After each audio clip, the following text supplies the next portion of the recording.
School থেকে আমার ছোট ছোট কিশোর কিশোরী ছেলেমেয়েরা বেরিয়ে আসলো, কলেজ থেকে আমার ভাই বোনেরা বের হয়ে আসলো, বিশ্ববিদ্যালয় থেকে আমাদের সন্তানরা বের হয়ে আসলো।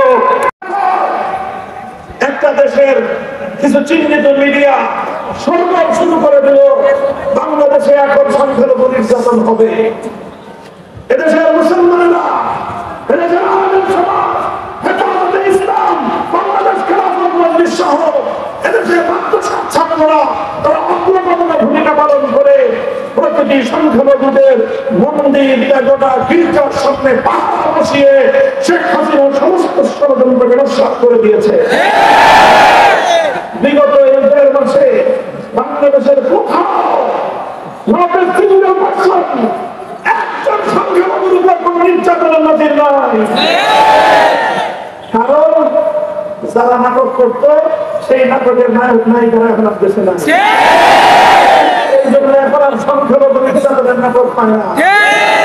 যতদিন পর্যন্ত এই নাটকের নায়ক নায়িকাদেরকে, এই নাটকের কলাকুশলীদেরকে বাংলাদেশ থেকে বাইরে রাখা যাবে, ততদিন আমার বাংলাদেশে হিন্দুরা নিরাপদে থাকবে। যতদিন আওয়ামী লীগকে বাংলাদেশ থেকে ছেটিয়ে বিদায় করে রাখা যাবে, ততদিন বাংলাদেশের সংখ্যালঘুরা নিরাপদে থাকবে। সংখ্যালঘু হিন্দু ভাইয়েরা, তোমরা আমাদের ভাই, বৌদ্ধরা তোমরা আমাদের ভাই, খ্রিস্টানরা তোমরা আমাদের ভাই। তোমাদের প্রতিটি অধিকার রক্ষা করা আমাদের দায়িত্ব। তোমাদের উপাসনালয়গুলোকে নিরাপদ রাখা আমাদের জিম্মেদারি। কেউ তোমাদেরকে কিছু বলবে না, কেউ তোমাদের উপর হাত তুলবার সাহস পাবে না। কেউ যদি তোমাদের বিরুদ্ধে কোনো ষড়যন্ত্র করে সে হাত আমরা ভেঙে গুড়িয়ে দেবো।